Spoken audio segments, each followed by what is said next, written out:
'Cause fishing, it's in my soul. Welcome to the Salt Strong Podcast, disrupting fishing entertainment as you know it. Prepare to laugh. Prepare to get to know fishing legends in a whole new and unfiltered way. And on occasion, you might even learn a thing or two about fishing. Here's your host, Joe Simons. Like diamonds. Failure to communicate. Hey everybody, Joe Simons, like diamonds, back again with Salt Strong Unchurched. I believe that almost all issues, relational issues in our lives are caused by a failure to communicate.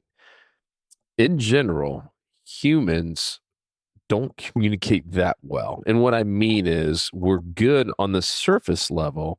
Very few of us really dig in deep or even know how to just unpack everything that's truly on our minds to make sure that the other person we're dealing with, whether it's a spouse or a coworker or a child, doesn't matter.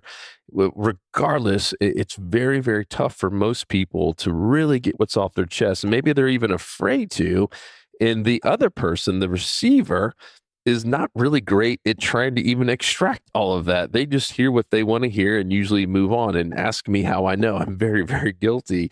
And I had an instance here just yesterday with someone I work with, and there were some things that were just kind of really bugging me. And, you know, it's just always awkward to have those honest conversations, right? And this is a big reason I'm doing this podcast.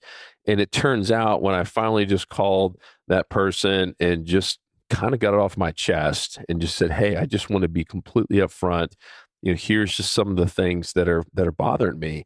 And that person listened real well and said, hey, actually, I'm so glad we're having this conversation because these were some things, you know, bother me and I haven't been even sleeping well because of it, and got it off of their chest. And then the most interesting thing happened is instead of either of us, you know, proving and hiding, which we talked about on a prior podcast, and, you know, getting insecure and fighting back, you know, both of us did a great job of listening and even saying, well, hey, tell me more about that. And I learned that one phrase, yeah, can you tell me a little bit more about that? Or tell me more. Hey, I'd love to know more about that. Just use that one phrase. This is gold. Write it down, tattoo it on your arm. Don't tattoo it on your arm, but write it down, save it in your phone. That one phrase will change everything for you in terms of how you communicate. I mentioned in the very beginning of this podcast, one of the biggest issues is we never dig down deep enough to find out what's truly bothering them.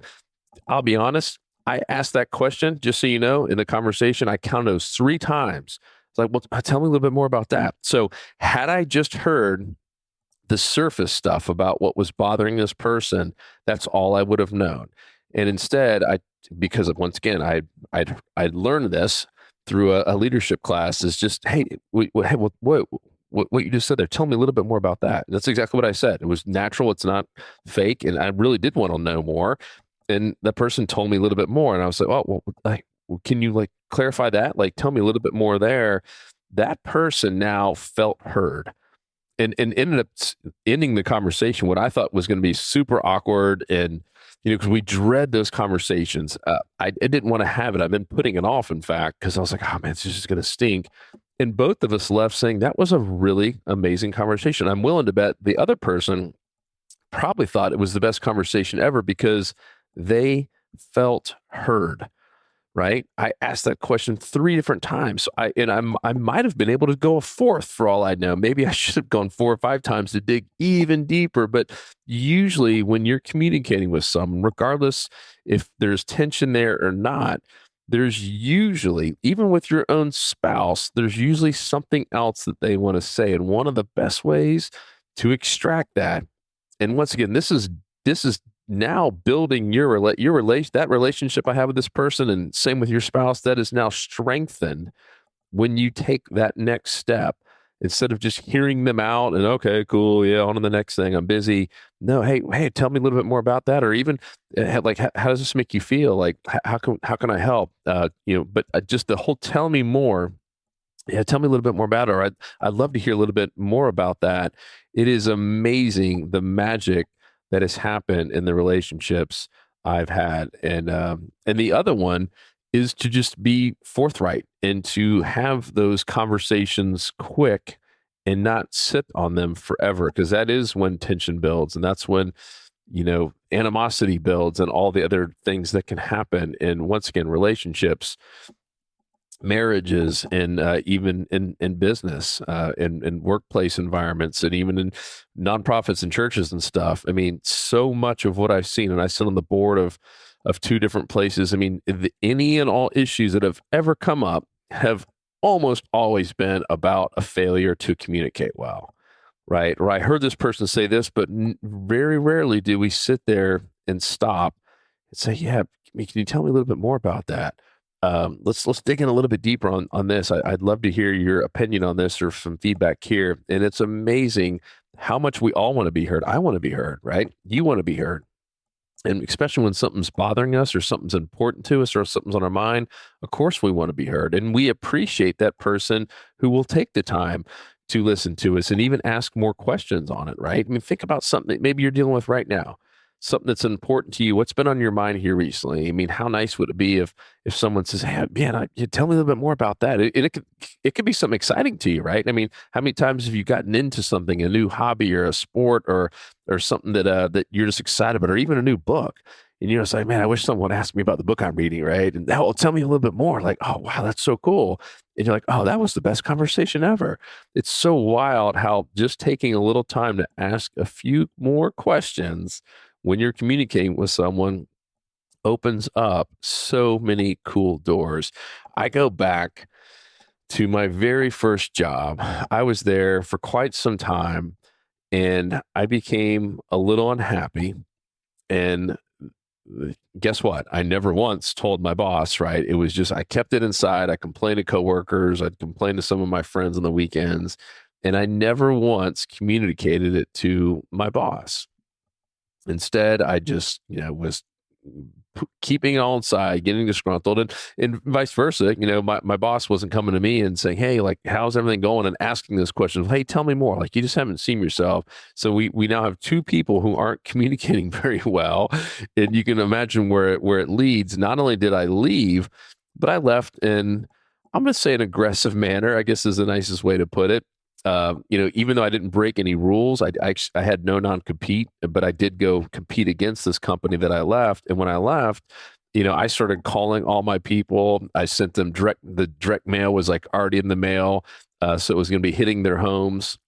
These are all my customers. I mean, essentially the company owned them technically, but they were my relationships and I was completely legal to do it. And, they sent me a cease and desist letter, even though it didn't go anywhere because I didn't legally or technically break any rules.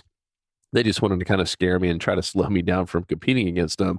And afterwards, I ran into my old boss, and we're now really good friends to this day. And I ended up having lunch with him one day, and he's like, "Man, Joe, looking back," he's like, "we really hated to lose you." And he's like, "Why didn't you just tell me you weren't happy?" And I was like, "I don't know. I thought you might just fire me." He's like, "Dude, why would I fire you? Like, you were our best guy. I would have given you anything you had asked for." I was like, "Oh my gosh."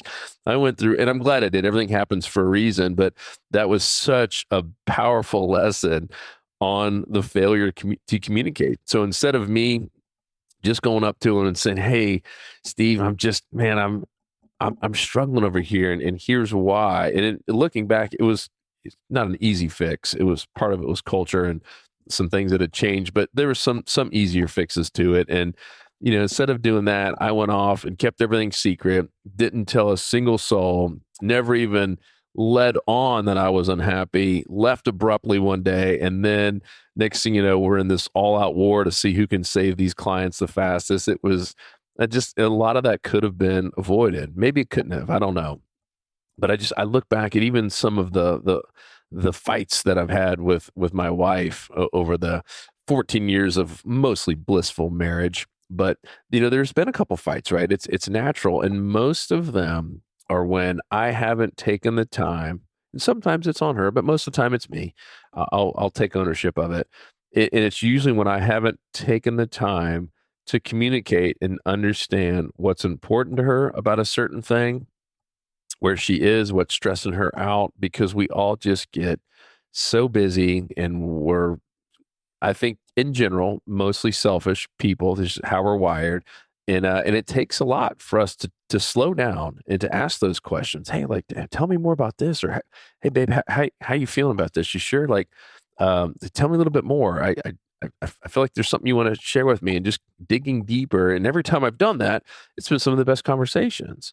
So I would challenge you with anything in life that's important to you. And by the way, all relationships should be important to you, unless they're ones you just need to get rid of. But anything that is happening in your life, from business if you're still working, or from your family if you have a family, or from anything you're doing, whether you're helping out with churches or nonprofits, etc., take the time to slow down, to hear people, and to ask questions, and vice versa, to do it yourself. If you're talking to someone who hasn't heard this podcast, or maybe doesn't know, to say, hey, tell me a little bit more about that. Start opening up and sharing. Like I said, had I talked to my boss, had I just opened up and shared even just a little bit, I do believe things would have worked differently. He even said, he's like, man, had we worked it out, and if there wasn't a way, we could have just let you go peacefully, and we could have parted ways, maybe even teamed up. That was the thing I left out of here. That was what really like got me. I was like, oh my gosh. He's like, yeah, we could have even teamed up. Like, he's like, you're really good at this stuff, and you could have worked with our clients, and we could have been referring you leads over, that you could have worked with, and we both could have won and shared in them, versus, us fighting this nasty battle for over a year. So all of it goes back to communication in every issue, even I've seen in our company, in terms of people. It's usually a failure to communicate. It's one person not being heard. It's one person maybe not opening up, or it's the other person just not even asking that question, only hearing what they want to hear, and moving on. So that is my challenge to you. Go out of your way this coming week, as you talk to people, regardless of who it is, just to keep asking more questions. Oh, cool. Tell me more about that. Even if it's something you don't know anything about, you will see their face light up, right?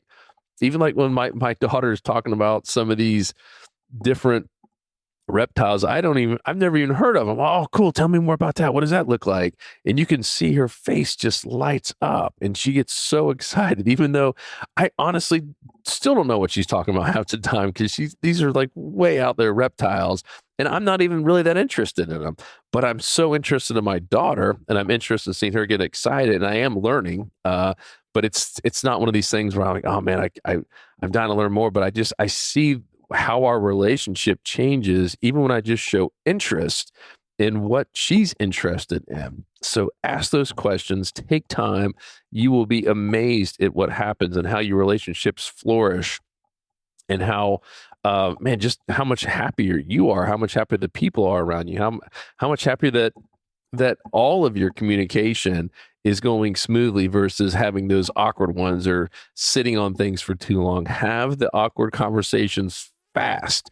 Ask those questions, and you will be amazed at the magic that happens. So love you guys. Hope you have an amazing week. Go out there and ask someone, hey, tell me a little bit more about that. Oh, I'd love to hear more. Tell me more. What is this? Oh my gosh, this is so cool. Hey, can you explain this a little bit? Like, this is awesome.